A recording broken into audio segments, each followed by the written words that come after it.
Hey kids, you like that rock and roll? Don't worry, don't be afraid, never. This is just a ride. On the program this evening, Four Brothers Podcast. Welcome to the Four Brors Podcast. Today's guest is the legendary Paddy Raff. Thank you for coming on, mate. Thank you very much, man. man. Really appreciate it. Thank Legend, you. mate. Looks like I will use money. Is that what's going on here? Do you not? I swear I'll have it by Monday. What's the crack, mate? Not much. Busy. Just touring away? Touring and hooring. Not really. The first part's true. Is the hooring part true, I'm though? married. Happily married. I'm not hooring and touring. Just the touring part. Touring away. So that's the first leg of the tour done. So that was 25 dates, 25 shows across 3 months. Whoa. And Jesus. then we're off for June, July, because you can't really sell tickets in the summer. Everybody has plans. And you were saying that Holidays your and wife shit. is kind of like your PA. Would she come with you? To the gigs, she would love to be able to go to all of them, but she's just because she's nosy as well. Yeah. Whenever I come back, I have to spend about an hour giving her the debrief. Yeah. About everything, and if there's any biz that I've missed, and then like months later sitting chatting to friends or whatever, I say, "Oh, wait, do you hear what happened in Armagh?" So I roll. You never told me about this. So I have to like completely debrief her. Written bullet notes and no, everything. I swear she needs to just come to the gigs. So yeah, she would kind of do a lot of the PA stuff, but no, as in personal assistant, not rigging up a sound system for her. Although she probably could do that as well. But yeah, so it's been busy that way doing that, and then so take the summer off, got a bit of a holiday planned, and then back with another, I think 14 dates Fucking in hell. August and September. So it's been the biggest tour I've done, and I didn't plan for it to be this big. I mean, it's kind of, a lot of people be surprised when you say that, and they go, "Oh, where?" Like literally 20 out of the 25 dates so far have all been in Northern Ireland. Aye, but still, like, that's hard going. Like, that's... Yeah, Do you well, know I what I mean, you talk about being in a wedding band, or is that something that's Yeah, I wouldn't say that. Aye. Well, we'll not delve into it, We're but not a band. the reference, we're in some sort of band. I used to be in a wedding band, and I did that for 12 years, and so like literally that was from 2008. Every weekend, if you're successful, if you're as successful as you want to be, you're going to give up all of your weekends basically, because Yeah. nobody really gets married during the week. No, they don't. So my sort of body clock is used to being in a band. I'm up late, even during the week I can't get to sleep. I can't close my eyes until 2:00 sometimes. I'd be the same. And it Like, works for comedy. I envy people that can put their head down on the Yeah. pillow and just pass out. Like, Yeah. I don't understand it. My head's just... Yeah, you know what I that's mean? a The sign. only shit thing about our wedding band is like no one's really booking us with these balaclavas on, So I don't know what we're gonna do. Like Unless they're wearing balaclavas, would be the maybe dodgiest maybe weddings. white balaclavas. Yeah. Or something. Balaclavas. Balaclava. That would be a good wee switch What did you up. call your band back in the day? We were called The Front. The Front. And with my bald head, it looked like we were the National Front, but there's no. It came from a guy in the band who we had who'd said something about whenever he got kicked out of the band, at least a good friend stabs you in the front. I was like, that's a great name for the band. That's actually a good saying. So, yeah. Did he And come did up you with sing? all that No, himself? I Did think he quote somebody? I think it's Oscar Wilde, maybe. Okay, that's a good bit. friend stabs you in front. That's That's fucking good one. I like Yeah, that one. maybe like it's that not one. Oscar Wilde, unless this guy is a fucking hidden poet. But hell. yeah, no. So that's what they call it. But so doing that for 12 years, it meant that I work on weekends and traveling to and from gigs and setting up and taking down. I kind of missed it a wee bit whenever I stopped doing it to do comedy, and then when the big tours came back in, then it felt like we're back in the band, because then actually the drummer from our band was our sound engineer. He was a professional sound engineer, and he used to literally drum with the amp stack and the desk beside him. And half the time you'd look round and he's drumming one-handed and turning up the compression and taking out the bottom end of, and while he was drumming, he was brilliant. And so whenever I started doing stand-up, there was a bit of a merge between doing the wedding band and that. There was a bit of crossover, and he was like, I'll do your sound. And when you do like a lot of guitar stuff like I do in mine, and playing wee bits of tracks and stuff, because music kind of features heavily in a lot of my stand-up, you need somebody that's going to nail that for you. So he was like, I'll do your sound, and he's came with me, and it's been brilliant. Like, Class. so it's been great to kind of So one that's of my where, best mates, Yeah, that's where the musical stuff comes from. Then you've been in a wedding band.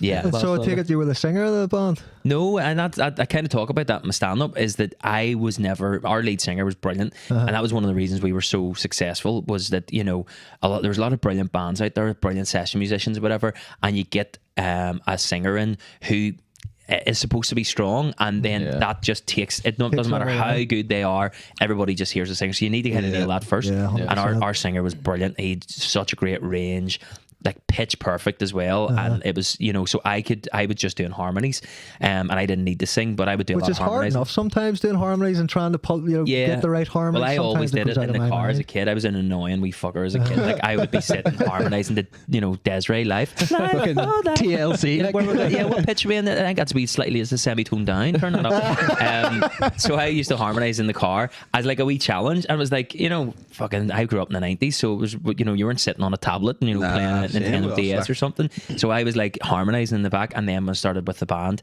And what I used to do then, that's how the comedy stuff kind of came into it. Was I would start doing.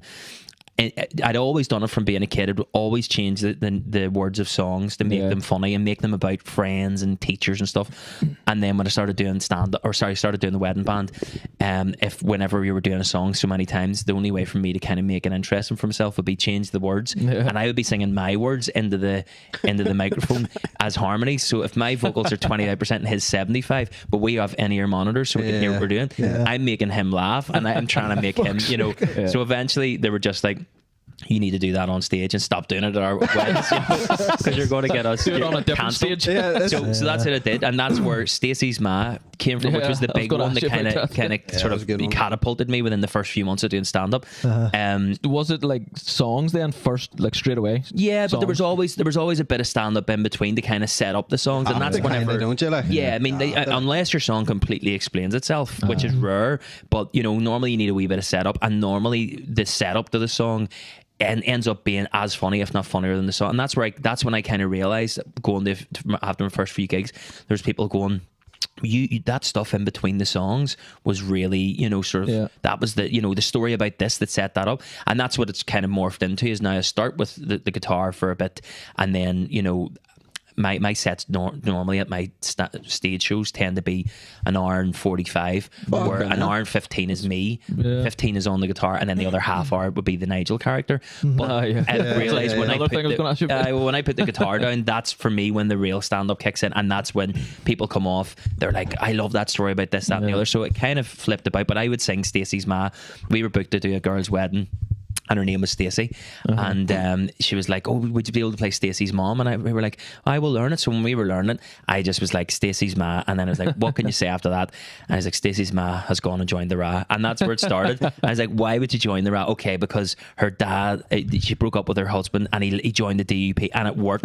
So it just ended up becoming, so I would sing that in his ear, he'd be laughing, and I was like, I have to start doing this on stage. Yeah, so 100%. that's when it all kind of just kicked off. And how 2018. long? 2018. I was going to ask you Aye. because fuck it. Yeah, I seems like- remember seeing you in 2018, like on Facebook. That was and all. That was like the start of it. It was literally like kind of hit the ground running, because it was 2018 and March it was 2018, and whenever I started doing that, I think people were quite surprised whenever I came out and did my first open mic, because I certainly didn't have no nerves. I was definitely nervous, but I was doing two jobs that I'd been doing for years. I was standing up playing guitar and talking a wee bit. We would talk a wee bit in the wedding band. So that, and then I also was a trainer in the call centres for about 8 years before doing the wedding band, or with that. So the two things together kind of meant that when I came out, I could represent the material. And that's the thing with a lot of open mic comedians, is that when you kind of strip away their performance and you listen to the material, there's sometimes brilliant material in there, but if you're nervous and delivering it in a nervous fashion, nobody relaxes and nobody will laugh. It's rare to get, because you seem so nervous. So I think for me, luckily, I had two jobs that meant that when I got up, the nerves weren't as pronounced as it could have been. It's kind of like your story is like the beginning of mine now. I was in a wedding band. I'm the front man.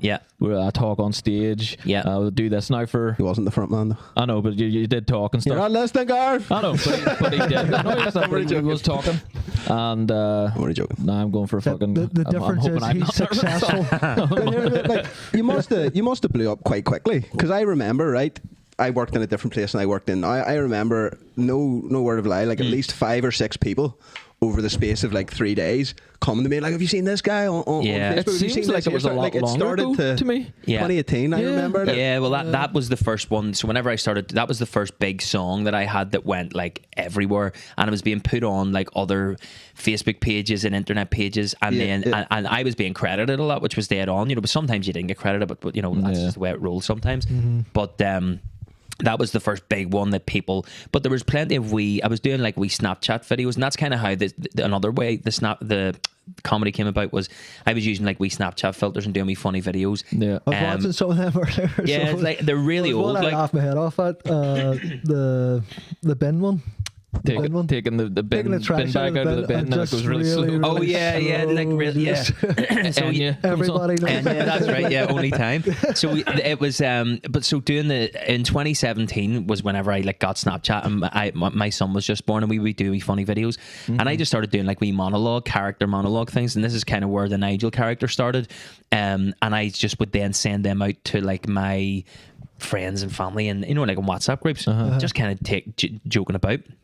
And then after a while, after like a few weeks, some of them started getting sent back to me from other friends who didn't know. And I was like, where did you get this? And they're like, oh, it was my mates have been sending to me. And I was like, these are going like WhatsApp viral before I have nowhere to put them out myself. And then I was like, fuck it. And so that was the other strand to it, was that my sort of family were like, you should be writing these things and putting them out yourself. So that's when in 2018 I started doing I went, right, I'm going to do stand up, and I'm going to have a Facebook page to kind of promote myself and somewhere to put these videos and stuff.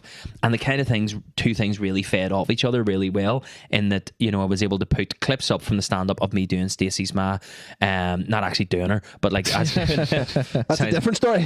But then so it kind of fed nicely into each other, where if you can get the two things right, sometimes you have people who are brilliant at stand up but don't really represent themselves well online, and then the other way, there's people who are brilliant online and then they do stand up, and it's kind of lopsided. But if both can kind of work at the same time, they kind of like madly feed off each other. And that was, so March 2018 was when I started, and by March 2020 I was doing the SSE for the first of 5 shows. And like that for me is that because both things kind of fed into each other nicely. It's funny how much social media matters these days. It does, years ago you just had to meet the right person at a gig or whatever it is. It's kind of sad in a way as well, because there's so many really, really brilliant comedians out on the scene who are nowhere near where they could be, because they don't they either willingly don't, or they've made a point, I'm not going to do social media. And to me, I'm like, well, that's admirable in one way, but a bit silly in the other way, because as you say, that the era of meeting somebody and the thing, you really need to luck out.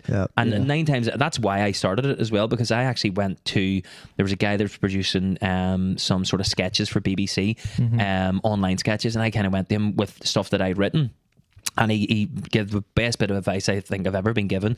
Was he went, now what happens is, because of social media, if you've written something, no matter how good it is, it'll land on a commissioner's desk or a producer's desk, and when they look at who it's written by, one of the first things they're going to do is either look and go, do I know that name? And if I don't know that name, I'm going to go and look them up. But that's the first hurdle, is that do I know that name? And if they can go Paddy Raff, and they go, that was that Stacey's Ma song, then they go, oh well, he's got right, and then I'll open it. So you mightn't even get them to open it if it doesn't have a name on. And then what they might do is go, I don't know that name, I'm going to look them up and I'll go to TikTok, or they'll go to Instagram, Facebook, and then they'll kind of maybe judge you on what's there. But if you have an unknown name that they've never seen before, and then they look you up and you're not online, then there's this bit of suspicion where it's like, are they not good enough to be putting their stuff out there and 100%. Doing that? So there's all those, and he's basically said that. He says, set up your own Facebook or social media pages, start doing your stand-up and put your sketches out there, and show commissioners, show producers that you've got the guts to put your stuff out there. And even if it's not getting many likes or whatever, they love to see that you're dedicated enough and passionate enough about it to go, I'm going to put this out there. That's what it was with us. Like when we started this 7-8 months ago now, doesn't feel, and it's growing faster than we thought. But because we're relentless, we'll just sitting around talking every single bollocks. day. Like I didn't think anybody would listen to us at all ever. And then there was like when we found out there was one guy listening. Shout out one guy. Where is he from? Oh, there's a Berlin. guy in Belgium. Belgium. He still really? listens. He still Fucking listens. He was our Belgium. first guy. We'll have to get him on someday if he ever. 100%. He's The been OG. listening from the start. Like, Yeah. But like, Imagine it was a bot. I thought we thought it was like Yeah. we were like that can't be real, can it? no one's listening. Or to it's us, the come on. government. But like, yeah, we're just relentless, and we put a clip out at least every day, like, you know, maybe sometimes more. But yeah, it's just relentless. Yeah, I mean, like, there is a bit of. I don't necessarily buy completely into the idea of you have to do. It's like the algorithm, you know, because like, see, TikTok for me is so hit and miss. There's things that will go massive for me on Instagram or Facebook or whatever, and I'll put it on TikTok and it'll get like hardly anything. And then there's things I put on that I don't expect to go anywhere, and it goes boom. It's and you're done like, on purpose. I think it's done on purpose. Have you not seen people fucking figuring out? So there's like this woman, right? And like, she's not in any relation to comedy, like, but she owns a coffee company, right? And she posts videos every day, and on Instagram when she posts the video, it's nothing but hate. Everyone's just like, you fat dirty pig, like, go kill yourself, literally, the whole way down, right? And then she posts the exact same things on TikTok, and it's all love. Wow. And everyone's like, oh, you know, great video. And I think half of it's not real on both sides. Well, no, that you know? I saw another cracking one, and this is like even scarier, but it's very easily done, and I believe it definitely happens. Is that there was a girl watched a video on TikTok of there's just the girl, and the joke was, it was a video about a girl saying when you're waiting for your boyfriend to come home from the golf course, and it was like, you know, from a woman's perspective, you know, I'll be there soon. We're just on the 18th going for a drink and thing, and she was reading the comments, and it was all girls going, so true, da da da da, and those were all the viral comments. And then her boyfriend, she sent it to him, and he was watching it, and he went into the comments, and the only comments he was being shown was all fellas going, or you could just wait, 100%. or why don't you get a new boyfriend then, maybe look to yourself. It's and what it's they're like pushing to so they're you. pushing, they're trying to say that 100%. the narrative is that your phone knows this is a female watching it, this is the kind of things that she'll vibe with comments wise. 100%. He's male, he'd want to The see habits. this misogyny. The habits. But like, whenever I see those comments and stuff, you know, I think I can see when my phone gets me wrong, and they're showing me comments that I completely don't fucking agree with, and I'm like, you've no idea who I am. I genuinely get fucking like recommended adverts for GHD hair straightners. They're like, you haven't a fucking clue. You'll look it up every You'll so never often. know the next step. Like, Grow your beard out and just fucking Do my eyebrows. this is a when they nice done. fucking segue into. Are you all vaccinated? I forget which. You didn't get one, did you? For COVID, you mean? Did you get vaccinated That's why for I'm COVID? here. I thought yous were the part. It's going underground now. I did, yeah, I did. Why, And did you? And did you? I have to, yeah. don't trust Is more coming out about it Are now? you watching the Fauci trials? No, I've seen bits and pieces from it. Holy fuck, boys. Is it right? Sorry for you, you're fucked. Are we going? You're fucked. You're all fucked. You're all fucked. Telling you. Nah, it depends. Nah, mate, but like depends. literally, We were all the down to get into the beer statistics- gardens. That's the only reason. Where did I go on fucking and regret those pints? Enjoy them in hell. couple Nah, like months of life. the statistics that they're bringing to this court case is fucking pretty worrying. Like, Yeah. you know, Oh, like yeah, it's, the death rate is up by like 3,000% since vaccine started. You know, there's neurological issues happening in men and women, impotence in men and women, and blood disorders so that far. makes you know? sense then. But Well, I mean, it does, like, for you, Martin, not really. Not to your friend to get vaccinated, you know. so. But I just think it's mad that like a year or two ago, everyone was like, "This is how you save yourself," and they were pushing. Look, there's nothing wrong with. Just fucking take it, get the grand. And the only reason they've done that is because they're going to make so much Money fucking off money it. of selling that. Like, Jesus Christ. And they knew that there was adverse side effects at the time. Yeah. Which is like, fuck it. Just push it out. I think that's worries me. That you know? that's that. I mean, we're definitely in an era where you're never, no matter what side is saying what, you're never getting 100% the truth because it's like both sides are so invested and 100%. bought and sold on So certain easy ways. to There is set no the left and fence. right. I would say that no matter what, just from my personal perspective, is that, you know, there was always the way out of it was always a vaccine, but the race to get a vaccine and the race by big companies to make fucking coin on it was Trying to something compete that with each other. was worrying. So 100%. that sort of thing is I do always think it was the way, but like, see, when it gets to stuff like that, I just have to fucking shut down because you just end up, you're bombarded with so much information. And it is that thing. There's a brilliant documentary from a few years ago Adam Curtis's documentaries. He's just, there's something about the way this guy makes documentaries that just it locks in, and I can fucking watch it, and they're hours long. Really good sort of research, and it's just brilliant. Can't recommend them enough. But there's a brilliant one, Bitter Lake, and it's about it goes into a lot of different things, but basically from the 80s there's been in politics, and it's not like conspiracy, this is actual fact. Think tanks that know how to control both sides of the narrative, and if certain companies and certain figures get on board with them, they're like, no matter what the outcome, if we have two different ideological perspectives and we're controlling both of them, you will win every from time. it. And that's been the way, and it was predicted. The different democracies that they would topple and they would get infiltrated into America, Brazil, the UK, and this was back in it was 80s or whatever. I think it started in the Soviet states. But basically, it's like, to me, it's as a fucking layperson, how are you ever going to decipher? I just wanted pints. I just wanted to go out. So I was like, do me up, dap me up. I was happy enough. I fucking loved lockdown. I would have taken the vaccine, no problem, if it was my choice. Well, it was my choice, but when they were trying to say, here, you fucking have to take that, or people else lost their jobs in America from not getting vaccines. No, there's something fishy about that, But I think the thing that saved me in that was the Bo Burnham movie, honestly. That was class. I was going through some shit when I watched that. See, whenever you watch it now, it's like lockdown. Inside? Outside would be the ironic title. But yeah, I'm thinking of the George Michael song, Let's Go Outside. But what a tune. But yeah, that whenever you look back at pandemic stuff, it's like, see, even in stand-up, there was this cutoff where people just didn't want to hear about the pandemic anymore. It was like just after the pandemic, there was people doing a lot of pandemic material, obviously. And there was a wee period where people were willing to hear it. And I see now, like, people's arseholes clench. Maybe that's the vaccine. But as soon as you mention it, it's like people are like, back to pandemic stuff, people go, oh, don't want to hear it. And it's like a psychological thing. And apparently you do it. It's like blocking out trauma. Because we went to Spain in 2006 or something, and we got robbed on the second night. Burgled or robbed. We were out, and all our money was in the apartment. And when we came back, it was me and my wife's family.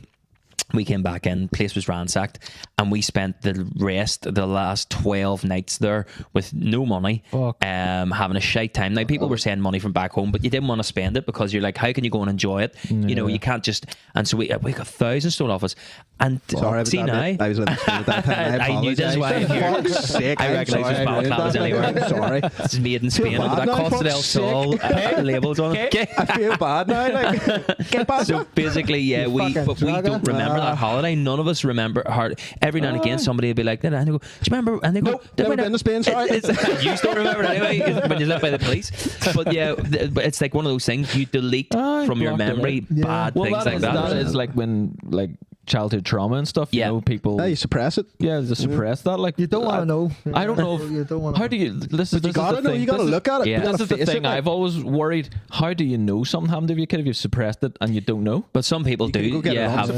Have problems like deciphering sometimes between and it is mad whenever you think about it. Like that, your mind has the power to do that, and especially as a kid, the amount of things that happened when you were a kid that are sort of cloudy memories now. It could be very fucking hard. Even if you nothing like seriously traumatic happened to you, like there's definitely things that I would have pushed out of my mind unknowingly. I used to think, like, I remember getting really obsessed as a kid with my granny. Whenever she'd be like, hand you something, her hands would be shaking like that, and I got really bad. Like when she was giving you tea and stuff, you would have to put only half a cup of tea because it would fucking spill. And I remember looking at it, and somebody made a comment one time about something I was doing.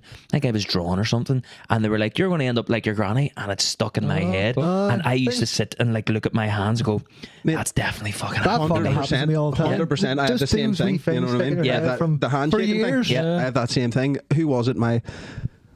Bet it was Paul. I can't remember. I'm starting it again. I gotta leave. He'd be sitting there going, "He's fucking right. He's right." I would sit and read a book, and my hand would start to shake, and I was like, "I have Parkinson's." Yeah, that's it. You just decided. Yeah, fucked it.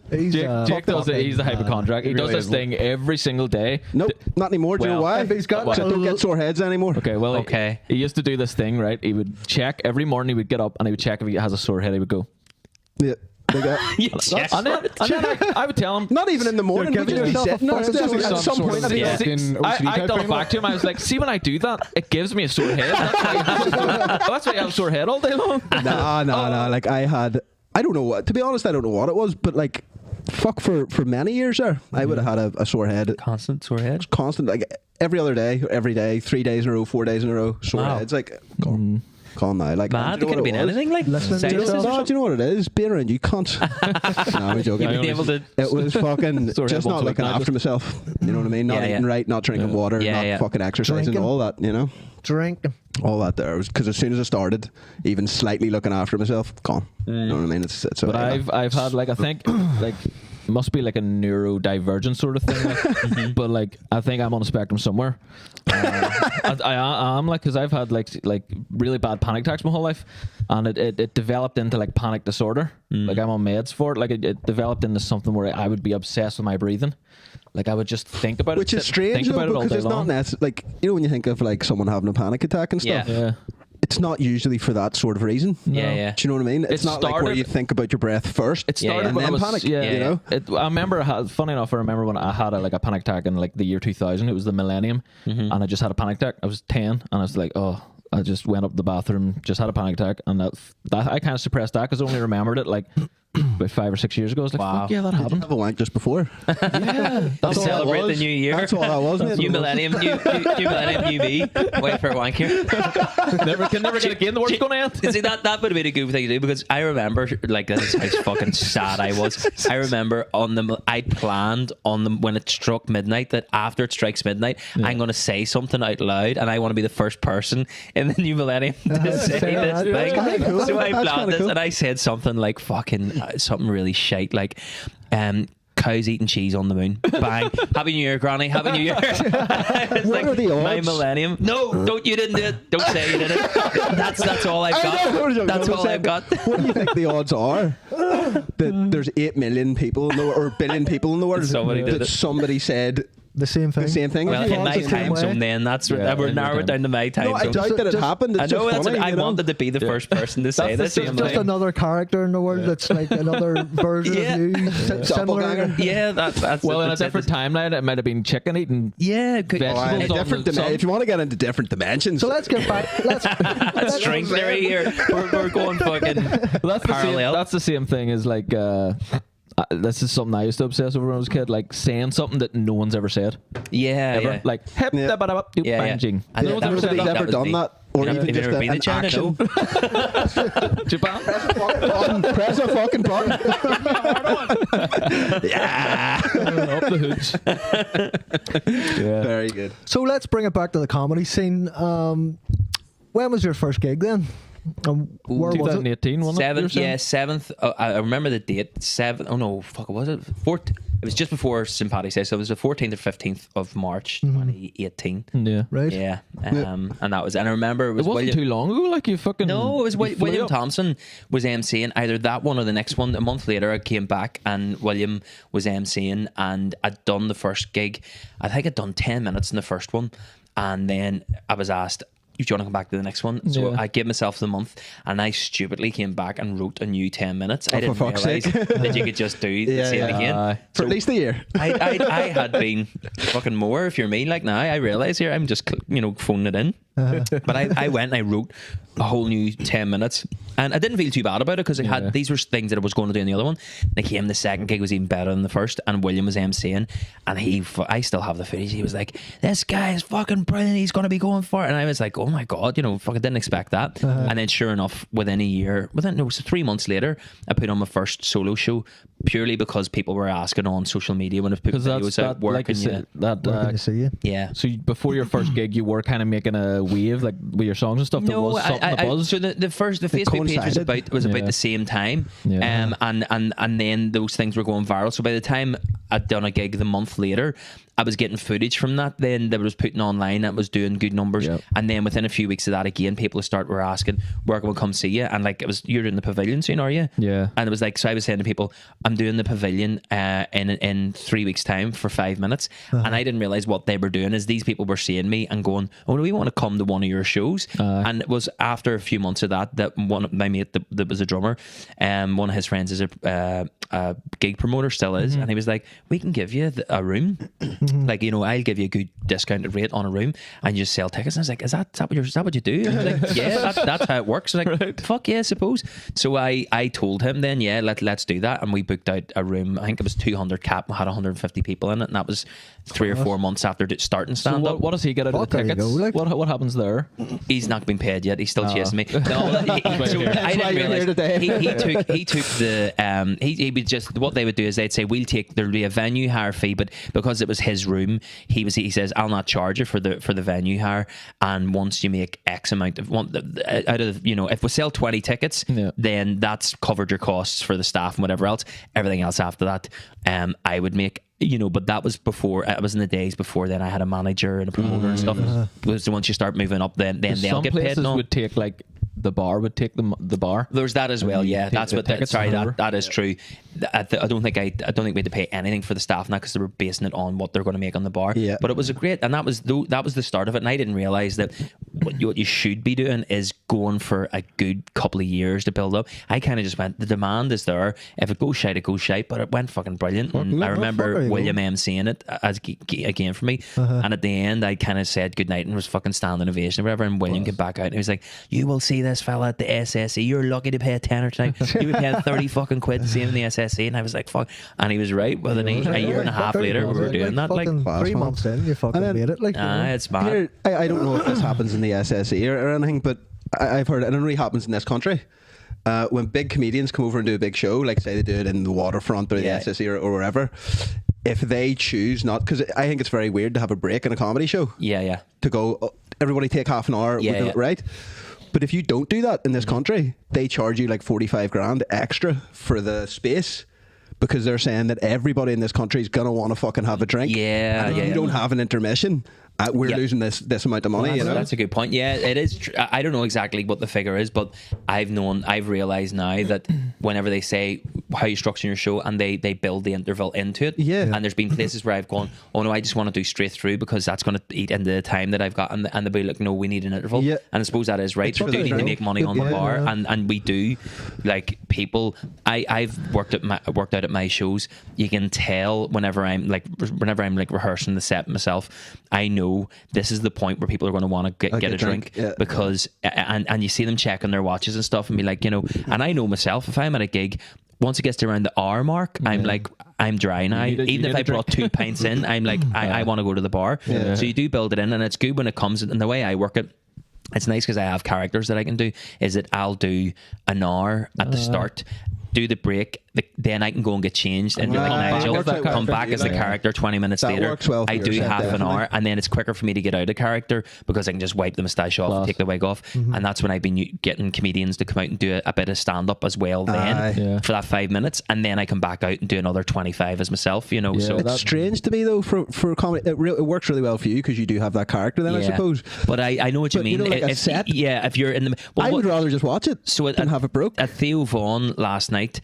he would have two supports usually. So he had Shane and then Amir K, who's like one of his sort of sidekicks. They would have done about half an hour, and then you go get a drink. And I think that's nice because I don't like whenever you get a comedian for a bit and then they stop and then they come back out. You kind of feel like that's been broken up. I don't like but that. with a character, I can then say that's it, kind of the end of my set. Character does their bit, and then I come out for an character encore. does their bit. if I was- It's not you. As if it's not, but it doesn't feel like me. That's the thing is that's funny. that's when I never used to enjoy myself. I do now, but back in the day, I was so nervous as myself that because you're exposed, it's you. But whenever it's a character and it's like Nigel, it doesn't feel like it's me, and you can sort of be That's out of kind of body. Vulnerability's gone then. Exactly. That's another crutch I've got on Monday. Is I can hide behind this a bit. Yeah. I can pretend it's not me going up on stage. It's Which the is character hilarious. of me. you Yeah. know? And it sort of goes back to when you're a wee kid and you're scared at night in bed and you put your quilt over you Yeah, and you yeah. feel safe. Yeah. If anything's out there, you're fucked either Yeah, yeah. way. The quilt's not doing Yeah, nothing. exactly. want But to there's do- something You don't there. want to Yeah. toe outside The that quilt's quilt not or doing nothing. fuck all. Neither's the balaclava, but it does something. Yeah, You yeah, know, yeah. it- That's it gives you that. that's sort of what we want for this. Like the stand up that I'm doing is to support this. Yeah. I'll be doing it with the balaclava. And You're going to do the stand up with a balaclava? Yeah, yeah. It's an extension of this. Very 'cause good. Yeah, we really yeah. want this to do well, and it's like once we get to that point where we can do shows, Yeah. we will have stand up, we'll have music, we'll have it'll be a bit of everything. It'll be a talk, but Yeah. maybe we have a guest on. It'll be Yeah. a whole because just comedy show in the world. just a guy stand up on stage. I don't know. We should have had a jam today. I didn't know you were a musician. We Right could have set some shit up. Yeah. Oh fuck's sake! Fuck us. Yeah. Us jam, we haven't fucking played our instruments. I'm fucking amazing, right? I fucking. We've got let's a go. we've got a wedding in July, and We haven't played since we haven't December. played in fucking ages because we've been doing this flat out, and we just got roped into a wedding. We're like, fuck it, we'll do it. We need the Well, money. the last gig we done was up in the fucking the building. The building. I would have asked you to fuck up. Their place for a building's a good wedding, and spot, say you're like, getting yeah. married, choose a building. Place to go, I like, wouldn't do telling anything you. else. I've never seen a better venue, like the building, like fuck's sake. Where was it actually? I'll flag it. It was freezing. What are you talking about? It was up in the big building. The building. That Do you big, remember that big building. The big building in the place. Yes, yes, yes, the yes, yes, location. yes. I'd say the best wedding we ever done. It was an outside one. It was a gay wedding. And Fucking amazing. It was fucking It was amazing. fucking amazing. And Free they had, everything. they had All free them pizza. food they had trucks, free, free we didn't pizza. know, like we were fucking starving. We were like, I wonder if we can go up, and we just sent him up. I know, and I just He was- got like he was doing a photography. fucking You're right tray there, of Martin. pizza. He's hungover. He's at a birthday. Oh, brother. He was at a birthday party last night. Welcome to the Four Brors podcast. It was the three brothers for a wee bit there. It always fucking is. Fucking nice wedding. But yeah, no, they had like there was like a tent the size of this room, and just all beer, whiskey, everything, just all free. We didn't know. All free. Yeah, and see when we find out that. Fuck. We found out Rate that the we place. drank not Class. much because we were playing. Yeah, we didn't want to get And all the weddings we did, I calculated like near over 1,000 wedding receptions. Fuck. There was literally only about 2 or 3 that were free bars. Like very, very, very few. And we did some like really like sort of proper high end weddings. We did one in the Sleeved Honored when the Open was there, the golf, and like the biggest golfers in the world were there. Harry Styles and all came over to kind of watch, and we were playing in the Sorry, I threw up my mouth a wee bit there. Continue. Oh, he wasn't watching us. He was watching the golf. And whenever we finished, when we finished our set, we were told the wedding, the fella was getting married. He was like, we didn't know when we booked this, or they didn't. The venue didn't know that this was going to be on. So we're kind of like getting in here when there's a ring of steel around it, and we were able to get in. We were in the fucking inside. We were chatting. We were standing with Darren Clark and all the golfers, Paddy Class. at the bar. But because we all wore the same gear and it looked kind of like semi-official, and we had the in-ear monitors. I come from a fucking background of loving blagging things. Back in the day, blagging your way into a nightclub, blagging your way into a venue where you're just working wear meant to high be. vis vest that you're in anywhere. I'd like things like that, and it's like it's all down to the confidence. If you walk up and you show any sign of I shouldn't be here, they're going to Yeah, ask they're you gonna why know, are you like, here. yeah, but if you 100%. walk in like I know I'm supposed to be here, and if you ask me who I am, your job's on the line because you shouldn't be. So I said to them after, Take your I earpiece. was like, Excuse me. yeah, well, that's what I said at half time. I was like, there's a big marquee outside where all the sort of celebrities and golfers were drinking and partying because it had finished that day. And I was like, we're going to go out at half time. Like, look at the security, they'll never let us in.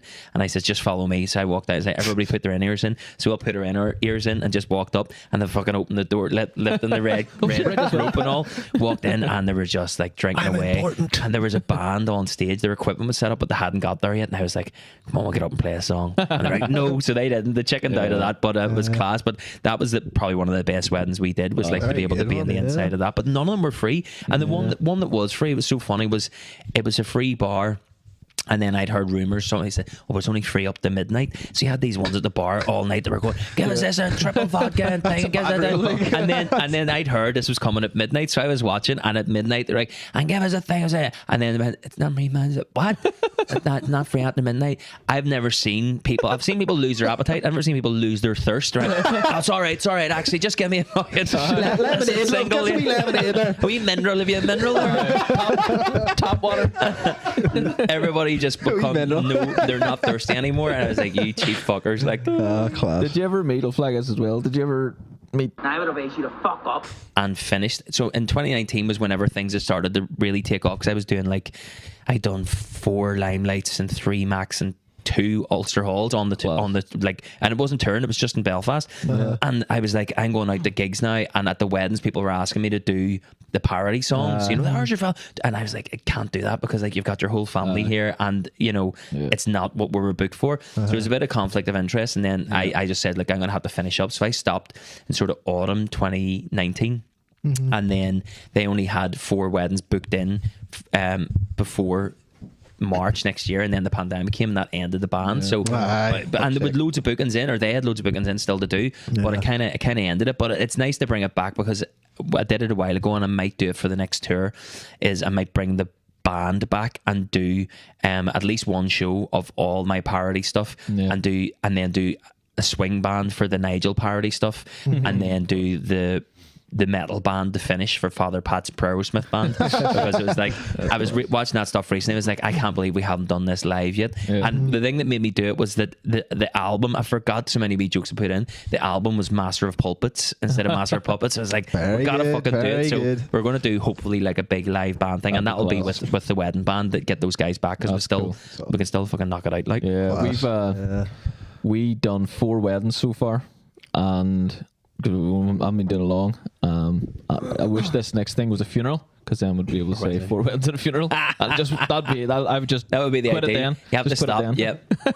That'd be brilliant. It's too perfect. But no, it'll be 5 We could just go to a funeral, like. Yeah, just rock up. We're not really putting ourselves out there as a wedding band anymore, really. Like, you know, I suppose we don't really have the time. You know, we're all working trying to get this. Like, see, when this started, I've just put all my eggs in this basket, you know, because I'm passionate about it. I've just been flat out with it. Like, and it's just, I want this to work more than anything ever. And to be honest, it's a hard job being a wedding band. I find it's quite see hauling all your shit up and setting it all up. People think it's like, they see the band bit for like 2 hours, and you just walk on stage. You know that thing where they're holding the guitar and you step into it and you pick it, and that doesn't happen. But we used to say it literally is 12 hours, really, because if you're gigging, especially like living in Belfast, most people choose to not get married in Belfast because it's just not that picturesque, and there'll be an hour. The average was at least an hour travel. So I'd be traveling. If we had to be there for 8, then I'd be picking the fellas up at about 7ish, which means I'm getting ready from about 6ish. You know, so, and then you're doing the gig, you're not finishing until 1. Takes you an hour to get all the gear out and stuff, and you're not leaving them home, and I'm not in the house until like 4. And then you can't come in and go straight to bed because your mind's racing, and you've been pumped full of Red Bull so you can drive home and not crash all the gear. And then get a wee high as well after playing. Oh yeah, you do. But that's the thing. It's like shooting fish in a barrel in a wedding band, because in fairness, you're going out and you're playing established hits that weren't yours, you know. 100%. We were I don't know if you feel this, but in music circles, wedding bands are sneered at. They're the corporate, the corporate shills. I looked at myself in the mirror when we started. It was like, should I kill myself? When we started as, you could see musicians out there. Musicians out there just looking at you and just being like, no. Yeah. Well, not even that. Like the background music or whatever. Not even that. When we were younger, we'd done our own original stuff, and see when started, and we knew them very well, and they were starting wedding stuff, we just looked at them and like, fucking hell, I could never do that, never. And then you grow out of that and you go, it's money. It's not even growing out of it, it's just accepting defeat. Do you know what I mean? Being like, got it. There's money to be made. But for me, it was like coming from like a working class background. We were never encouraged as kids to follow your dreams in terms of art. So even if you were into comedy, or you're into acting, or you're into music, which I was, and playing guitar, you were never, sort of encouraged, write your own songs, and it was never a career path, because 99 times out of 100 it doesn't work out. But more middle class families who have a financial safety net can encourage your kids to do that, because we as parents will be able to support you, and you'll be able to do that, and we'll be able to buy your equipment. But coming from West Belfast, it was like, you got to come out of school and go straight into a job, and if you're going to do music, you're going to be out earning, and so do you're covers. Not just doing fucking music. That's never going to work for you. We were out one time and we just didn't we were just selfish musicians. We went out and played What we wanted to play. played no hits at all. Just all like All the songs we wanted to play. Covers of songs that you wanted to niche. hear. Yeah, it was the Niche, yeah. first gig we got as a cover band, and we were like, "Fuck it, we'll do a cover band as well as our own band." Yeah. because it'll make us a wee bit of money on the side. Yeah. And like he said, we just picked songs that we liked. Yeah. that are obscure. Nobody as wanted to fuck. hear it. Look at it. Nobody wanted to hear Any, like fucking- any Red Hot Chili Peppers fans? Yay. Anybody like the song Californication? Yay. Well, this was the B-side in Japan. Or like, have you ever heard a band called The Squeeze? Yeah, We old played Squeeze. Squeeze love songs, it. like, do you know what I mean? Oh, People oh, just which like, one? what Which the one? fuck? Up the junction. Off the junction. Another nail in Another my nail heart. through the heart. Another nail in my heart. We don't Love, have to. love yeah. Squeeze. That, Oh, that class. song is one of the best. The lyrics in Up the Yeah. Junction Oh, is yeah, so yeah. good. So Such a bittersweet. story, like. Yeah, Such a story, yeah. Jules Holland's band. That was Jules Holland played keys in that. I would have been vibing. I'd been fucking go for it. Go for No, that. there was always one or two. Like there was always one or two. Like fucking one, lads. That was the thing, was that even when we were doing the wedding band, we would really want to bring in some of the stuff that we really like, and that's what ended up working for us. Was that when we started in 2008, I would have been 24, and we were all around that age. All the wedding bands were at least in their mid-30s and up, and they had started at a time where they were covering the sort of 80s stuff, maybe up to the 90s, but there was nobody doing like representing it well at the time. It was sort of the last golden age for bands, really. You had like Kings of Leon, the Killers were all coming out, Franz Ferdinand, so we basically Like kind of went out bands. guitar bands. We basically came at that time where we were then covering those bands in a very sort of modern feeling way with our stuff, whereas the older bands were very keyboard based, and if they were covering them songs, it didn't feel as authentic. Whereas we kind of started doing that, and we weren't like, oh no, this is going to be our niche. But because we were doing that, and once we got people our age and a wee bit older going, they look like the kind of band that should be playing that. So we felt fresh, and we had this set list where when we did cover the Brown Eyed Girls and stuff like that, they were done in a way that was sounded like if the Killers covered Brown Eyed Girl, or if Kings of Leon did.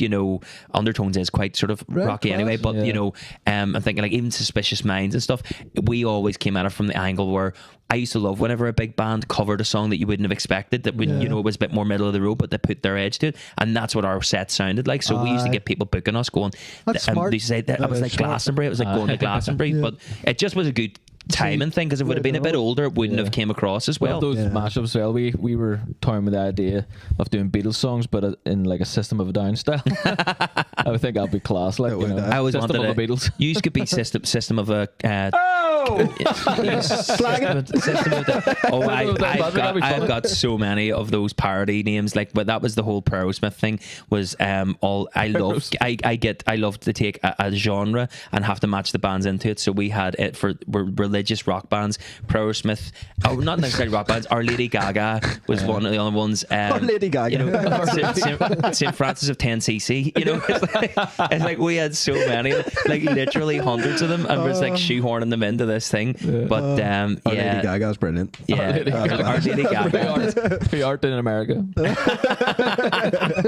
There's stuff, but System of a Down is definitely, you've got to go out under that. Yeah. System of a Down. System are brilliant. I've been watching a lot of their on stuff tour. on YouTube. Are they? They've been on tour. They're back. But I think so. They're never. I don't think they're writing another album. No. If Oh, they really? did not too long ago.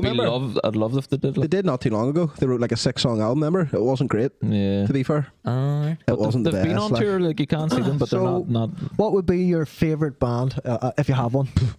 But like growing up listening to Queen, they were like the top band in Ireland. it's good. And so Same, my dad's music influenced me big time. So it was Queen, Bowie, ELO, ABBA, very, I suppose you would call it sort of middle of the road. And then I listened to a lot of pop songs whenever I was growing up, so it was just pop music. And then when I got to about sort of 14, I started getting into rock properly, and I started with like the Manic Street Preachers, and I always loved Oasis and all. Yeah. And then over the last sort of 10 years, I've been getting into metal way more. So like I love Ghost, they're one of my Ghost are favorite fucking bands. class, like they're right up there. Arf loves them. Yeah, me and Martin are obsessed. I'm totally obsessed with Ghost. Like and I've been to see them twice. Got to see them There's in a movie Manchester. coming out. You seen that? Yes, I'm already in to see it. It's just a live We're concert booked in that's as well, filmed in yeah. as well. But like at the minute now, there's another band now. like I'm now, whenever I have a few drinks, I like what's the heaviest I can listen to. So like I go back and like sort of be digging out old Slipknot stuff and all. Watch a lot of live System of a Down, but there's Fallen in Reverse.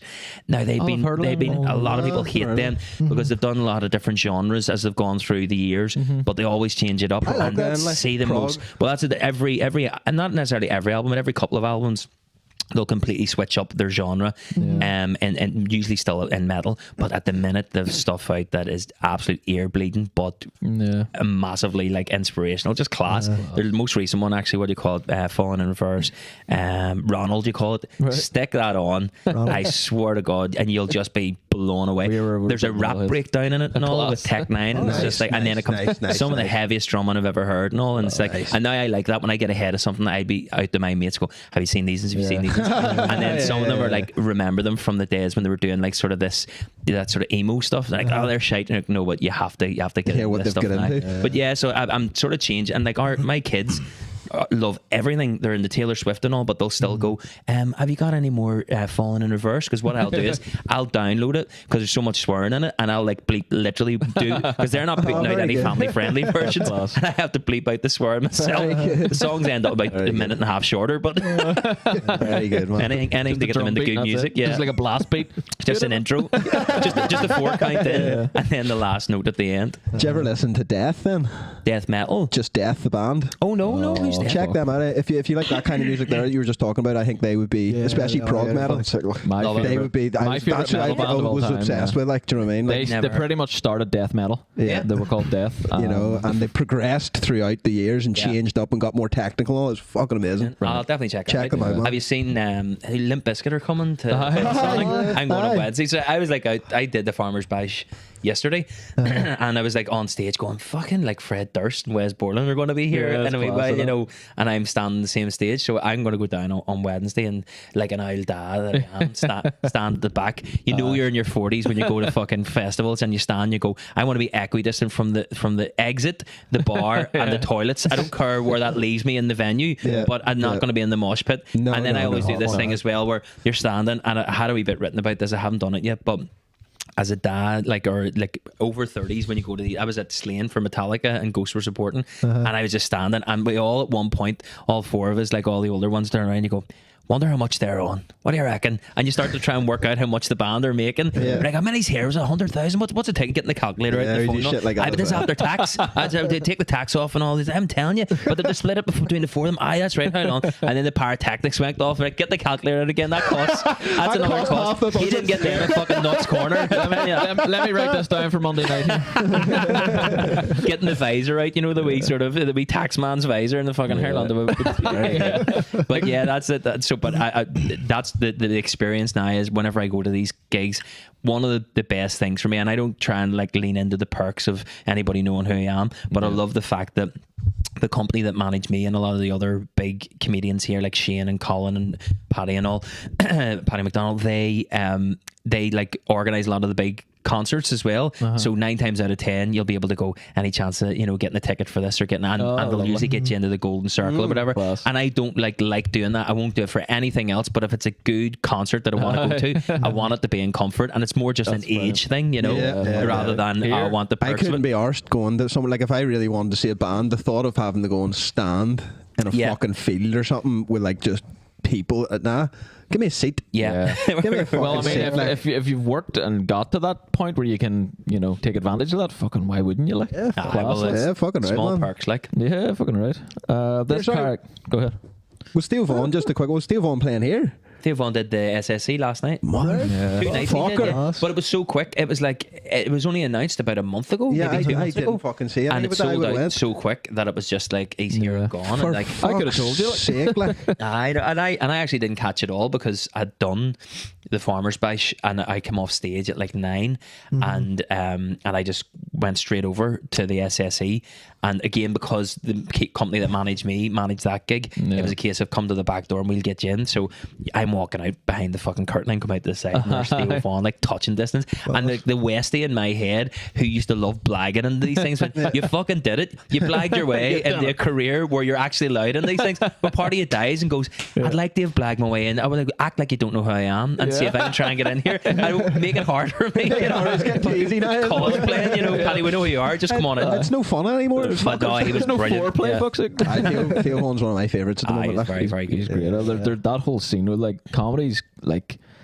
it's really big at the minute. Like everywhere, it seems to Yeah. like the scene in Northern Ireland's amazing. Like that's Yeah. why. Do you know why? I think trying times. The Yeah. world's going nuts. At any point in history when the world's going fucking cuckoo, like Yeah. comedians are Turn the to that preachers, kind of- you know? That's the thing is, I Comedians are actually. very important in that sense. I think one of the keep you most saying, like- important fucking people Yeah. in the world. Like the turn. Yeah, well, Definitely. Nibbles I around, actually like. have I'm genuinely like I've been pitching with a producer to make a one-off documentary about the scene here. Yeah. Not necessarily like being so, "Oh, aren't we fucking look at it," but like all the fucking comedians here, all we keep hearing when people come over, either doing touring or if we tour, and then they say, "Oh, you're from Northern Ireland." They go, "This scene there is just flying." We're the envy of it's UK, class Ireland. because like nowhere in my mind would I have ever thought you could make a career in Northern Ireland as No. a comedian back when I started. And do you know why? And this is what way, I'm like- saying is the sort of the premise of the documentary, or the sort of hypothesis, or whatever you call it, is that the reason for it, and I'm convinced of this, is because we hated our accent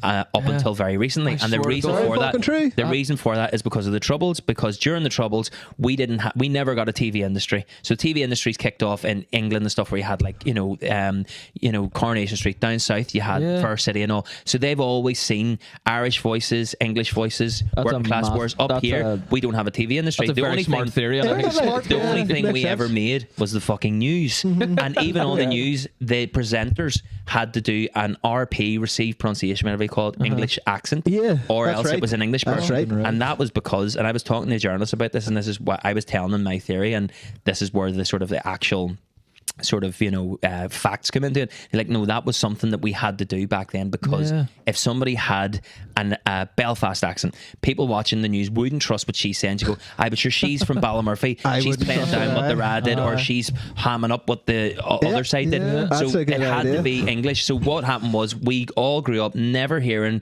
our accent on TV. We got conditioned to thinking we shouldn't be on TV. So then in the 90s, whenever like even Jerry Adams' voice was Do you remember dubbed they over. dubbed over his Yeah. voice? What I was going to just say. That's They what I'm saying, dubbed over his voice Used to to make it dub sound less th- Irish. and they would take it, all that, and then in the 90s, whenever people started to come out, like in Neighbours, there was a wee fella that was from here, and we used to cringe when he came on because we hated our accent. So then you fast forward a few years, social media started to nibble away at it. But whenever going into the pandemic, I was one of about maybe 2 or 3 comedians who were doing well virally on social media. So it still wasn't many people. Then when the pandemic hit, you can't go out for drinks with your mates. You can't go anywhere. What do people from here do?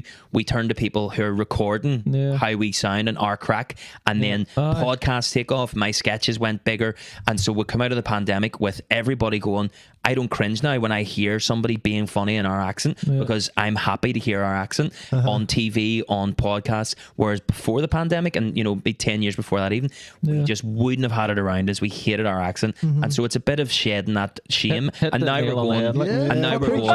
Oh shit! Preach. Ew. Sorry. Thank you. Sorry.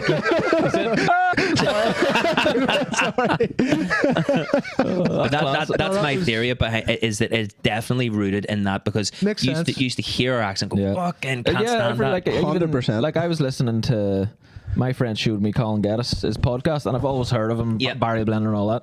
And this was about just before pandemic, funny Yeah. enough. He showed me. Oh, I've been listening to this. I listen to this all the time. I was like, how the fuck do you listen to that? Yeah. That accent, I couldn't listen Yeah. to that. I listen to Colin That's Geddes every mad. week. now, It's you what I know? mean. Yeah, it is. It's like we genuinely, like, even back in the Same day thing when you happened to me, like- recorded your own voice and then you heard it back. Oh, aye. I it's still crystal. kind of do that a wee bit though. When I I hear know, you myself have to back, I'm kinda like, shed it. oh, what a fucking fruit. But I think that's why, it's been so, if you think about it from England and Wales and Scotland and even down south going, how's your scene absolutely flying? It's like, we have had this. And then the other thing as well is that they don't realise is another Troubles hangover thing, which is actually a positive thing, is that every single town here has a big theatre, and that's all peace fund money. That's all. You'll see the wee plaque, European Redevelopment Fund or whatever it is, that you basically millions get pumped, and still to this day to maintain it and run it. So I can go to Cookstown and do, like I've done the Burnavon Theatre there. It's a 400 cap, brilliant theatre, so good, and I'm doing 2 nights in there because you're travelling to these amazing theatres. They're everywhere, and then the ones from down south are like, How the fuck do you have this? Because of the troubles? Like, we've got the art centre here. Yeah. You know, it's There's like, there's a pro at least. We played the long game, like, you know, we were like, listen, Class. I know this is a bit grim, but see the comedy scene here in 30 years' time. It's gonna be fucking brilliant. bouncing. Imagine that's them playing both sides. Listen, Very good. Very good. Paddy Raff's going to sell out the Fucking SSE. very Just good. keep the war going. It's all been a big one big Fucking ploy. class. We've been duped. There you are. that is Fucking hell. that's fair. You pretty much just dissected the troubles. Well done. Well done. Yeah, that's it. It wasn't all for now. That was the Better be recalls. watching this, motherfuckers. Recalls, like, very good. Yeah, I Fucking don't hell, know man. what to say after that one. The now. remurals, the comedians now, you know. Prepare for peace, ready for lulls. just fucking Shane Todd and Bobby Sands. Oh, stop it. Brilliant. But yeah, it is. It's mad how different things got in such a little space of time. Yeah, like, going I into the honestly- pandemic, there was only me and Colin were doing the SSE, and then coming out of it was such an uncertain time for so many people, and that's why I had the freedom to kind of just make videos and not worry about it too much, because I'd just done an SSE arena, so I was like, I don't fucking need to worry about, you know, sort of the mortgage and stuff, which for somebody who's from a fucking working class background, like literally before I started comedy, the wedding band was starting to go downhill, not because of us, but the scene was really busy. Any band that split up, rather than that band not be on the scene anymore, the promoters were making 5 new bands out of the 5 members and promoting all those bands. I mean, we had nothing. Yeah. So it was starting to go down, because you know with weddings they book them like a year in advance or 2 years in advance. You can tell how you're going to do, and ours were going down and down. And whenever I went into comedy, like literally we were starting to talk about having to downsize, you know, and we were in a fucking 3-bedroom mid-terrace house anyway. We were looking like we weren't going to be able to meet the mortgage. I was going to have to start going back to the call centre work and all. And then the comedy thing took off so quick.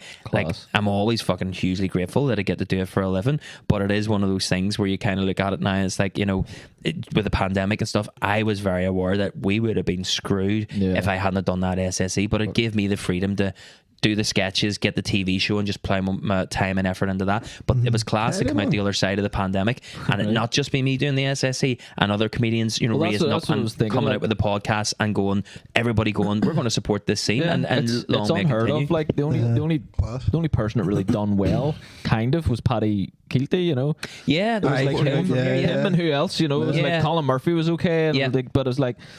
It I've never was- really heard of like local acts, local comedians doing well here. You know, they and I had to think go that to was the London or thing. That something. it's that it is that social media thing as well. We are the first generation to come through of comedians who are recognizing that social media is a massive part of it. Yeah. You know, and that's why I think, like, when you go and see the likes of Tim McGarry and Colin Murphy, I hate that people think, like, you know, oh, they're the older comedians, they're not as good as these new ones. They are fucking brilliant. I urge anybody to go and see them. Tim McGarry is just like, he did this whole bit, we did a bit in Larne, and I was headlining and he was opening as the MC, and I'd never seen him. I had seen him once or twice, but he was doing this whole bit, and he came out in Larne, right? We're in a car park. It was during the pandemic. It was in Larne Football Club, and there's big, you know, like Northern Ireland flags and, you know, UK flags right beside us. And he comes out and he gets the mic and he does the opening minute in Irish, right? And he's doing material. You can tell. I don't speak Irish, but you can tell he's doing material. And he just, and you can see people looking. And he just said at the end of it, I hope he doesn't mind me giving this away. He just went, "Will you make a fucking new state?" And that was the first thing he said in English. And I was like, that is genius. And like, that's the level of his. So just for David and Martin, remember, Give My Headpiece. Aye. That's Da from Give My Dav Headpiece. give a headpiece. But that's what I'm saying, is that people think that, oh, that's the older generation. If they knew how to use TikTok properly and put their stuff online, I think 100%. they would be up there with anybody Well, I else, was of going to say course. as well. Like, the good thing about these days is you can control your whole career. Like back in the day, Aye. you would have had all these people around you trying Making to decisions, There's someone over here doing your content, someone over here doing that. Yeah. Now you've got everything wrapped. You control it all. It's like, Yeah, and the people are so much closer in reach than what they would have been, like trying to send, like, as a musician or something, an A&R, Right. an email or a fucking letter. Yeah. Do you know what I mean? To try and get someone to open it and look at it and hear your music. It just doesn't fucking happen. Yeah. You know, Whereas we like would've- now, well, we would have to search your phone number and Do you never know would what have I mean? found that. Yeah, They'd yeah. send you a letter, come to one of your guys and Do you know go, what I "Oh, mean? Paddy." Yeah, fuck, yeah. send a DM and we Yeah. got Paddy Raff on our It's podcast. class. Like, No, it is. It is that thing of it's broken down the barriers, and it's accessible as well. well. It's like there's so much online for people that if you're putting your stuff out there and hopefully you catch their eye and then they link into you and that's it. But there's choice. But I think that's the last piece of the puzzle for the older generation. Like I'm saying older generation, I'm talking fucking my generation. I just turned 40, right? Is that they don't understand that you can just go, if you don't like what you're saying, just scroll on to the next fucking video. People They don't have to leave a understand fucking that comment. shit. Like Yeah, we're yeah, not yeah. back in the 90s. This isn't, you know, when you're watching Live and Kicking and then the fucking Rugrats come on. If I didn't like the Rugrats, even I knew to fucking just change the channel. But People it's are easier than ever. You don't have to go to crazy, the though. remote. But you just get these people that are commenting and going, I don't think it's fucking shite. And you go, screw I think half of that though isn't the fact that they don't understand that they can't leave it alone. They know they can, but Yeah. do you know what they realise? That if they start talking shit on this, Pieces of they might shit. get some attention yes, themselves. it is. It is Do you know what I mean? that. 'Cause It's they've got 100% nothing. that. Yeah. Do you know what I mean? Anything's Pieces good. of You know, any shit. publicity is good publicity. But I find like with So TikTok, said Hitler. Yeah, remember who said that? Is that what he said? Remember who said that? But in German, Yeah, well, he said it in Goebbels. German. He also Goebbels. said, a good friend stabs you in the front. That's who said it. Fucking Yeah, like right. with TikTok videos, I find like the first like 5 seconds, if you say something controversial or anything, like Yeah. that'll go. Like any Yeah. of our videos that have got anywhere have had something at the start of it. Or that like sex. sounds a bit Yeah. strange, like it's sexual or it's like, you know, like Yeah. one video is I go, have you ever tried to suck your own dick? You know, so it's like, and then obviously people are like, what? Sticking around for that don't fucking Yeah, massive. it seems to be like sexualized content seems to do quite well. Well, that's I mean, there's ways of like sort of. I would sort of say that anybody that's making content is that you have to have a joke or something interesting within the first 2 to 5 seconds. That's Yeah, how quickly, yeah. and that even if you go, well, how can I get that in? It could be your caption. Your Yeah. caption might be the thing that gets you in. So if you have a caption up for 3 seconds at the start, that even if the bit where you say, "Can you suck your own dick?" Have you ever tried? Even if that doesn't come into it, for a while, if that is the caption, and then people go, "Oh, well, I know the context now." Yeah. But you do see some people putting up really funny videos that aren't getting traction. You go, "There's ways of gaming Yeah. it like that," Yeah. but it's just the 100%. attention spans are so Attention span, low. that's it. We've started doing like sketches as well, and like one of our like I put a sketch out yesterday, not yesterday, but the day before, and it's like, you know, that like it's like a big trend now.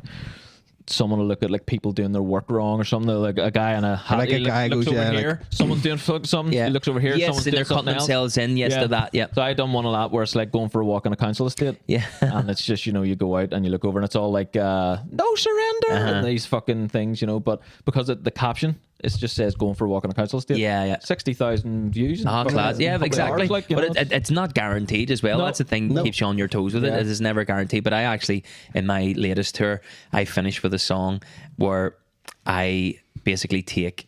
I start the song and I deliberately wrote it in this way that people are going, "What the fuck's this?" Because I say this is the last song and whatever. Don't give much context, and I just say this is what it's like to be a comedian these days. The hidden side of it, and then I go like a cancer diagnosis, pulling out your teeth, a case of chronic hemorrhoids, and I'm going, what the fuck? And then I go, this is a list of things that people have commented are funnier than me, and I set them to music. So I just take all the worst things that people have said. You know, you're funny as a toothache. You're That's a fucking good idea. and I just make it funny. I just go list them, and there's like, you know, the best one is if I'd rather accidentally catch my dad riding my mum, and I'm like, now that's one of the best ones.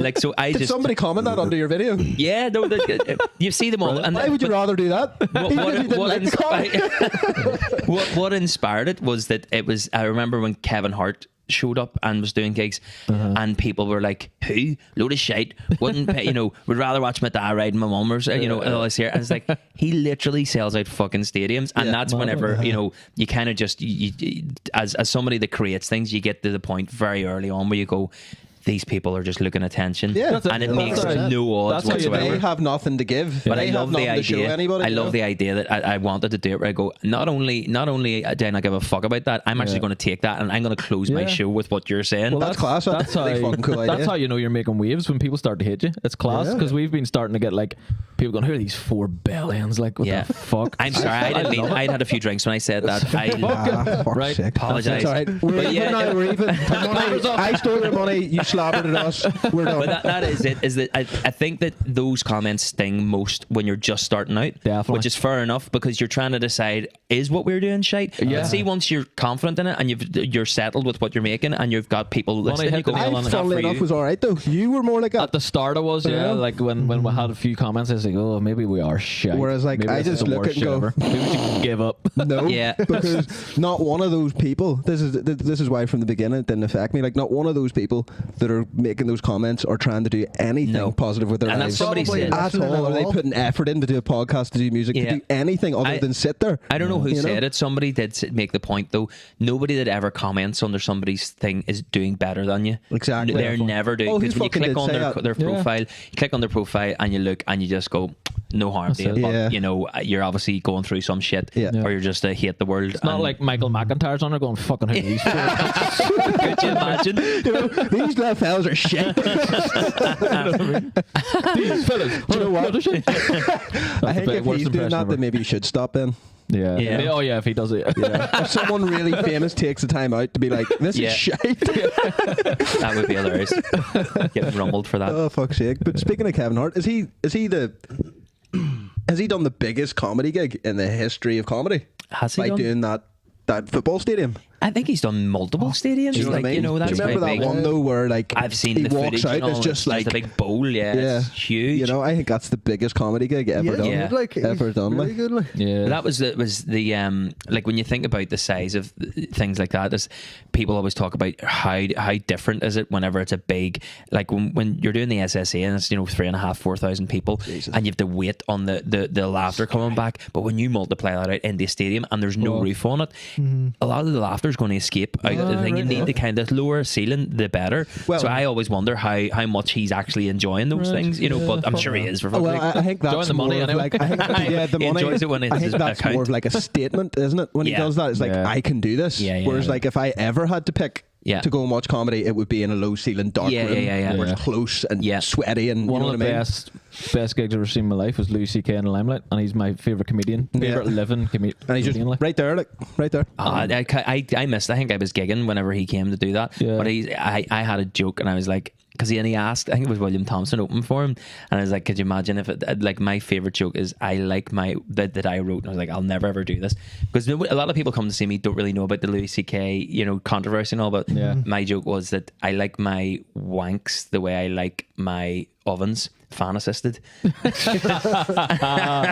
I was like, could you imagine going out and putting that in front of him? But like that was crazy. They did like doing Louis C.K. doing the Limelight. You know? Because I never thought I would ever get to see him anywhere smaller than the SSE or something. Yeah, yeah. But then And it was like obviously, 4 rows thank of God he seats, got. there's He got Louis. Sorry, guys, I need to take a piss. Piss break. break. Take the mic with you. So we can hear you piss. Yes. This week's episode was sponsored by Bud Lightyear and I. Baked potato and I. Legend. Hit them up on Insta. Let's go. Woo! Woo! Woo! Do you stop? Do you pause then whenever somebody goes out for a piss? So if it's Depends, shite, doesn't it? Yeah, if it's too late. It's not- If it's a as you can shite, see, if it's a shite, yeah, it will be longer if it's a shite. This is as you can see, it's not the most professional thing ever. Like, It looks really good though on camera. I was Yeah. surprised. Yeah, that people were it's- saying that actually. Yeah. But here, fuck, everybody takes piss breaks. Fucking Joe Rogan, the biggest podcast in the world, takes piss breaks. Yeah, It's but fine. he can afford to. It's fine. You notice though, paid. he doesn't edit at all. Really, it's from the start to the finish most of the time. Like, I never watched the full I'm podcast. not, of his. I've never I watched have, it either. like, I've watched like. clips and I'm stuff, the obviously, same, but I'm the I've same. never watched and they're the full- always like 3.5 hours. It's great. It's wild. I I can't do that. I'm big into like I'm a- conspiracies and history and shit like Yeah, that. yeah. So a lot of the people that he have on interest me. They Like need the fucking time. to Billy go through. Carson. Have you ever heard of Billy Carson? I bet you know him to see. He's like a black guy. You wouldn't know him. Yeah, I would- He's a black guy that I would he's know like him he's all personally. into like the Anunnaki and the birth of humanity and, Yeah, and yeah. shit like that, and he just done like a 3.5 hour podcast, which Joe Rogan knows. Yeah. One of the best 3 hours of Yeah. my life. You know what I mean? I love just sitting and watching something that long. Yeah, yeah. I love. No, Billy Carson. Oh, no, the Terrence fella. Yes, was he not an actor Terrence as well? Howard, Yeah, yeah. He was Howard. War Machine Did you in watch Iron Man. I've seen bits and pieces. Yes, that's right. Yeah, but like see conspiracy theories. Whenever I was younger, I kind of believed in a lot of them, and now I do enjoy them as entertainment. But I kind of have to know you have to draw the line at reality and that. But like Ancient Aliens and stuff, I used to love all that shit. You know, Well, it was- Ancient Aliens, see, but this is the thing with like with subjects like that, 95% of the people talking about it are fucking insane. Yeah. Unfortunately, I think that's part of the trick. Yeah, Do you know what I mean? But you have to be able to discern yourself what's true and what's not. So if you just watch something and go, oh, that's right, you know? What you have to do is go and watch 10 people talk about that same thing. Yeah. And 5 of them have to be people you don't agree with. And then discern yourself what's real. Yeah. Do you know what I mean? 100%. I'm starting to get into the what is it, simulation theory? Oh, don't but start me. But it's because Don't start me. But you see, the thing, I'm not good because I've seen loads of things. Like, oh, that's interesting, whatever. But like, just because I don't have the time to do all that shit, I just instantly go, it's a conspiracy theory. I'm going to wait until somebody bit more fucking thing. But the thing about exactly is that physicists. Have you heard of the two slits experiment? Mm-hmm. The photons of light. The photons, where if they're being observed, they will behave differently. Change, like, and the all only reality. way you can do, the only way that can happen is that they basically do not operate on the laws of physics. Yep. And that's the only way. And all scientists are like, yeah, well, this shows that there are something else that can understand when these people are observing or and then being they can watched. go back. Yeah. But it's because on a quantum level, everything's interacting. And I think one thing that we forget is we're quantum. Yeah. You know, so everything to do with us is interacting with that quantum reality at all times. Yeah. So when we don't view that, just because we're not consciously viewing it, we're still interacting with it on a quantum level. It's mad, like, but that's what I'm saying. That's where my bar is in terms of when I'll go. Okay, when a conspiracy then becomes. It's mainstream becomes science because outside of that, I'm not saying they are or they aren't. I'm entertained by it all, but I'm not going to start changing my life. I'm a perspective based on that. But when that shit started happening, and then I started delving into it more and watching more and more lectures by professors and stuff talking about the two-slits experiment, the different permutations of it, the different ways they've done it, and every time, and you go, holy shit! But it's always spin right and spin left, isn't it? There's never, or it can never be anything other than those two variations of that light spinning left or spinning right, the spin theory thing, you know? Yeah. But doesn't that then go on to quantum entanglement? Because they're saying if you do the spin theory on a photon of light that's here and it's connected quantumly to something on the other end of the universe, that thing will do the exact same thing as this. Yeah. They will both spin, you know? Which is insane to think about. Whether or not you're for conspiracy theories, the best thing about them is it gets people thinking. Yeah. You know? Yeah. That's And Or we're physics just and gonna maths stay have been stagnant, is stagnant that for fucking- 50 years. Like, nothing's changed in 50 years. Covered a lot, haven't we? Okay. We've worked out the troubles. Quantum entanglement. what the fuck's next? I think this has been quite an interesting one. Very very interesting, and I think I'd like to thank you for coming on. Thanks for having me. You give me a lot to think about, Paddy. Thanks very much. We've unearthed childhood trauma. We've done I'm gonna go up into the fetal position upstairs. we're all going to go fucking have to go to therapy after this. And I go in, and the therapist turns around. She's got a red balaclava, and I go, no, it's happening again. Would you, Paddy, like to plug anything to our one viewer from Belgium? The one viewer in Belgium. I'm going to come and do a tour, and you're the first Belgian that'll have on. No, I'm doing the second leg of the tour in starts in August again, second leg in August. I think the only ones available are the Devonish and the Waterfront. The Devonish? And you had a song about that as Getting well. the cock out of the Devonish, yeah. It's funny, the Devonish thing. I did talk about it, but it's getting that stage now where it's kind of bait out. But I think the last time that song will be done will be probably in the Devonish. Class. Yeah, that would be good. But that's a funny thing about comedy as well. It does die. So like Trump, right? Yeah. I don't ever want to see a comedian ever do another Donald Trump joke. I literally tweeted one today. It was one of those ones that said Trump, and then it said cheap pints in West Belfast, the handshake, and it said felons, because there's a bar in West Belfast called Felons, but it's the first Trump joke I've done. But yeah, like Trump, I mean, like the impression and all. Yeah, but like it's everything has its. But I think that's what's good about it as well, is that the public keep you right, as in we're done with those kind of jokes, and it makes you, rather than stick to one kind of genre or one kind of sketch, it makes you change it up. So I enjoy, like you say about lying in bed, sort of your mind racing.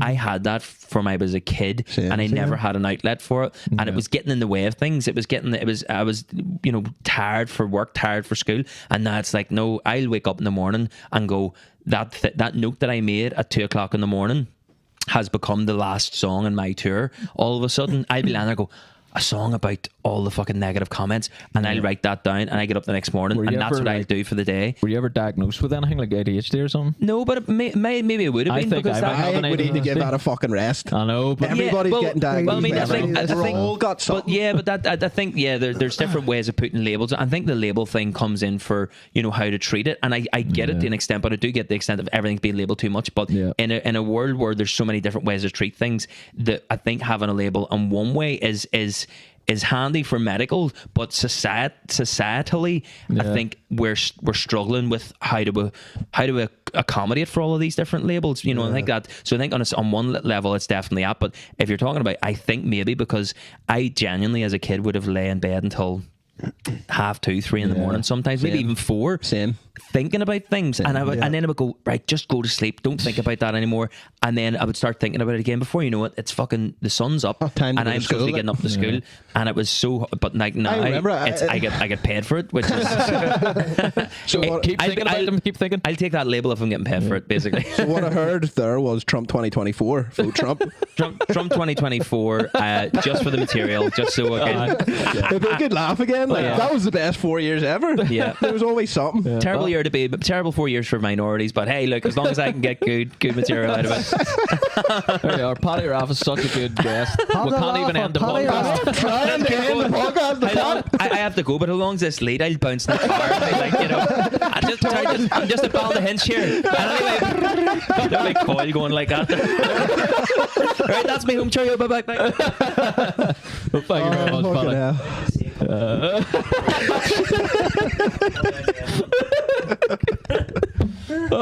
Fucking send them back on. See you later, boys. Yes, Nate, God bless. Thank you very much, Paddy. To leave the fucking cock-sucking cheese where it is. This magic moment.